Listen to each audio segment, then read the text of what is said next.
n'importe comment, mais avec puissance. Amen. Amen. Paul nous dit dans 1 Corinthiens 2, versets 4 et 5, et ma parole et ma prédication ne reposaient pas sur les discours persuasifs de la sagesse, mais sur une démonstration d'esprit et de puissance, afin que votre foi fût fondée non sur la sagesse des hommes, mais sur la puissance de Dieu. Donc, moi, j'ai la chance de faire partie du groupe d'évangélisation. Et chaque mardi, quand on sort, on rencontre des jeunes, des adultes, des vieux. Ben, eux, ils ne se laissent pas convaincre avec des versets ou des paroles de salut comme ça. Et ils ont tous des arguments pour contrecarrer ce qu'on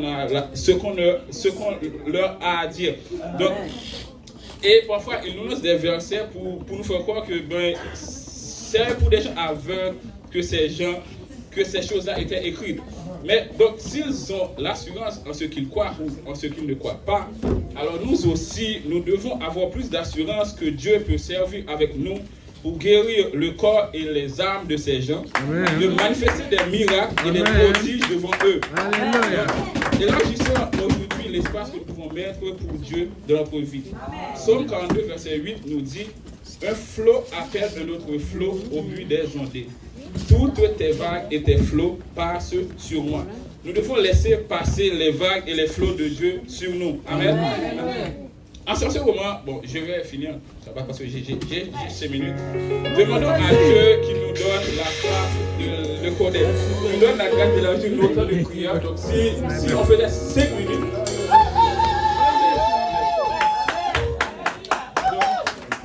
si on passait 10 minutes de prière, donc maintenant il faut faire 30 minutes de prière. Si on faisait un jour de prière, un jour de jeûne, maintenant c'est 3 jours. Si c'est 3 jours, 7 jours, si c'est 7 jours, 4 jours, si c'est 4 jours, et de méditation de sa parole, nous verrons que les guérisons, les miracles et les prodiges ne manqueront point dans cette vie. Que Dieu vous bénisse. Merci.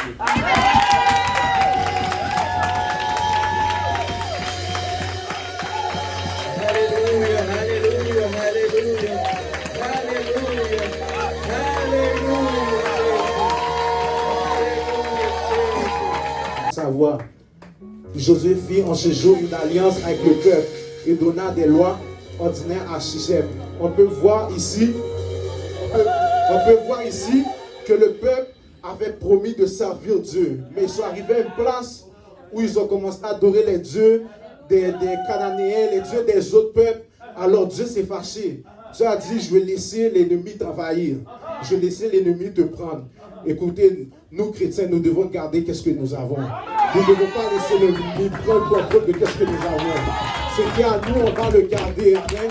On ne va pas arriver à une place où on va être à l'aise. On refuse d'être à l'aise dans la maison de Dieu. Amen. On va toujours être sur nos gardes. Amen. On va toujours être sur nos gardes. On va garder qu'est-ce qu'on a. Amen. On va être en feu pour le Seigneur. Montréal, on va sortir, on va évangéliser, on va gagner des territoires. Amen. Préparez-vous parce qu'il va y avoir un grand réveil. Amen. Préparez-vous. Le Seigneur va faire quelque chose d'extraordinaire avec Montréal. Amen. Mais comme on a dit, c'est avec amour. Le peuple d'Israël n'a pas cherché Dieu avec amour et reconnaissance. Ils ont juste cherché Dieu quand ils avaient des problèmes. Moi, je ne veux pas chercher Dieu quand j'ai des problèmes. Amen. Je veux toujours chercher Dieu. Je veux toujours vivre Dieu, même quand ça va bien. Je ne dis pas que ça va être facile. C'est pas ça que je dis. Ça ne va pas être facile. Mais nous allons marcher de victoire en victoire, de bataille en bataille. Ça ne va pas être facile, mais avec Dieu, on est plus que vainqueurs. Amen. On va gagner des batailles. Amen.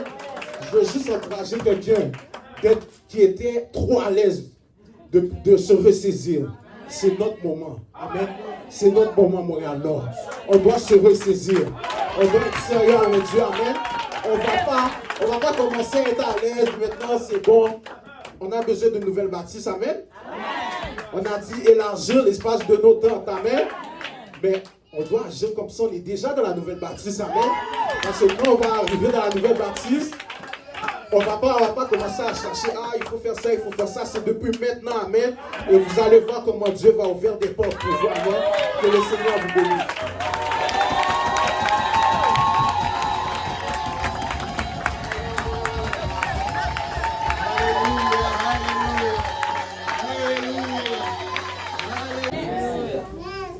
Allons dans Daniel 9, verset 25.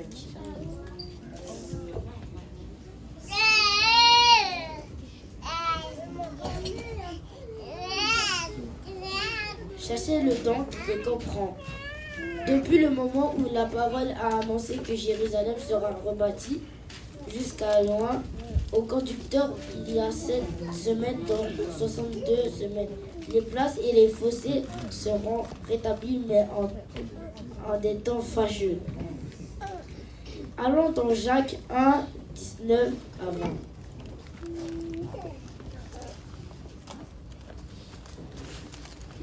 Chassez-le, mes frères bien-aimés, ainsi que tout homme soit prompt à écouter, lent à parler, lent à se mettre en colère. Car la colère de l'homme n'accomplit pas la justice de l'Éternel. Dans ce verset, ça nous dit qu'il ne faut pas se fâcher rapidement. Car la colère ne résout rien.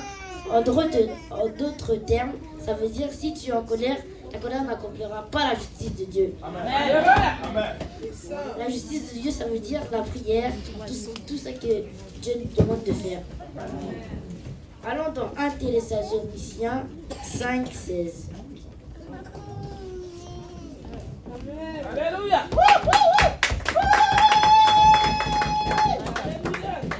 Soyez toujours joyeux. Amen. Si tu es en joie, tu ne vas rien faire de mal. Amen. Vous savez, la plupart du temps que vous faites des erreurs ou des choses pas bien, c'est à cause que nous étions fâchés. Amen. Soyez toujours joyeux, car si vous êtes en colère, la colère n'accomplit pas la justice de Dieu. C'est la raison pour laquelle il nous faut éviter la colère et à la place de rester toujours le plus souvent joyeux, comme ça nous dit dans 1 Thessaloniciens 5, 16.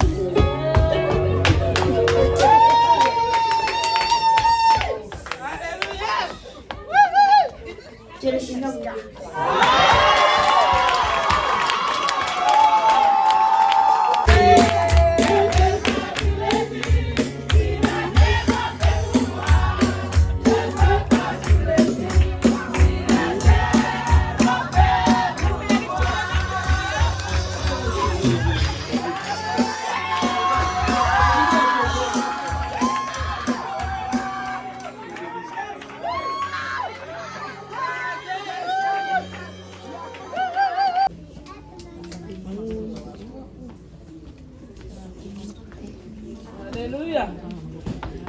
Mais qui trouve son plaisir dans la loi de l'Éternel et qui médite jour et nuit. Pour ça, il faut méditer la parole jour et nuit. C'est ça qui va enrichir ta foi. Quatrièmement, c'est mise en pratique. On va trouver cela dans Jacques.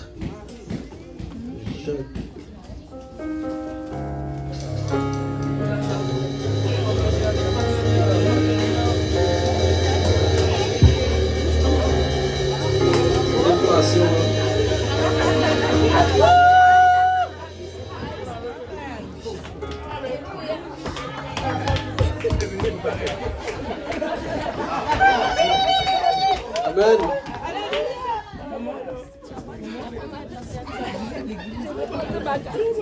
Esther.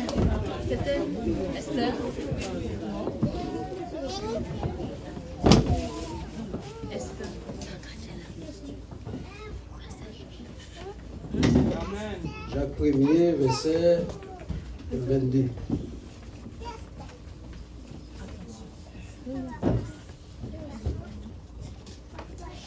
Excusez-moi. Mettez en pratique la parole et ne vous bornez pas à l'écouter. Et en vous trompant vous-même par des faux raisonnements. Amen. Verset encore, c'est dans Dewa chapitre 17, verset 37. Ça dit, mettez toujours en pratique. C'est pas une seule fois, deux fois, toujours en pratique. Amen. Gloire à Dieu, c'était ça, c'est bon. Qui croient en Dieu. Il y en a beaucoup d'ailleurs qui croient que Dieu existe. Il y en a beaucoup qui croient qu'il y a un Dieu. Amen. Mais croire en ce Dieu-là. Amen. Avoir cette ferme assurance en ce Dieu-là. Amen. Être sûr que ce qu'il m'a dit qui va arriver, ça va arriver. Croire que Dieu va le faire. Amen. Peu importe ta maladie, crois en lui qu'il peut te guérir. Crois en lui qu'il peut te guérir. Je ne sais pas j'avais quel âge. Ma mère pourra vous le dire après. Mais moi et mon cousin, on jouait sur le toit de notre maison. Et ça, c'est sur Delma 32, donc ceux qui habitaient là-bas vont connaître. On jouait sur le toit, puis il y avait juste à côté une maison abandonnée. Amen. Moi et mon cousin, on a décidé d'aller. Et les gens disaient c'est une maison quand même assez hantée. Il y avait des zombies. Vous savez, les zombies en Haïti, ça a toujours les affaires blancs, complets. On disait, ils voyaient cela et tout. Puis nous, on était enfants. On a décidé, ok, c'était en pleine journée en plus, on va explorer. On est allé explorer. C'était quand même une grande maison, mais c'était quand même assez prisé. Puis on a commencé à monter les marches. J'ai monté en premier, j'étais le plus chaud. Je suis allé en premier, mon cousin suivait. Puis c'est là qu'on a entendu la voix, soit de ma mère ou de ma tante qui appelait, je ne m'en souviens plus. Et c'est là que mon cousin a couru descendu. Puis moi, en descendant, j'ai senti quelqu'un me pousser. J'ai quasiment senti quelqu'un me pousser. Et quand je suis tombé, pour ceux qui vivent en Haïti, je ne sais pas si en Afrique ils ont ça, quand ce qu'on appelle la loterie, on appelle ça bolette en Haïti, loterie, et normalement ils vendent ça sur une table. Et sur la table, il y a toujours un pic où ils mettent les feuilles. Là où je suis tombé, c'était exactement à l'endroit où le pic était supposé d'être. C'est ce que les gens du quartier ont dit. C'était exactement, jusqu'à maintenant, la marque est encore sur ma tête. Amen. Mais regardez ce que Dieu a fait. Jusqu'à encore là. Expérience de vie que j'ai.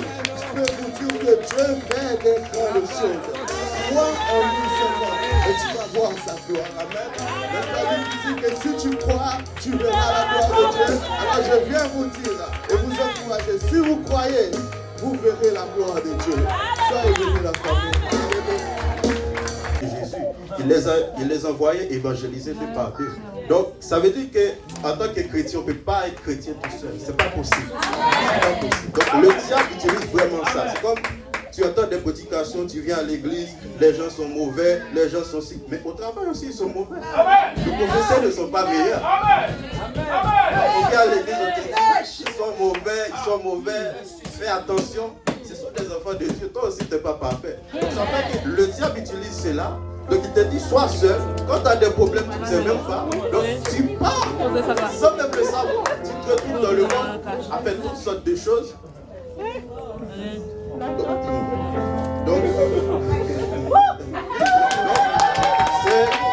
Donc il avait deux fils. Donc il s'est retrouvé dans le besoin.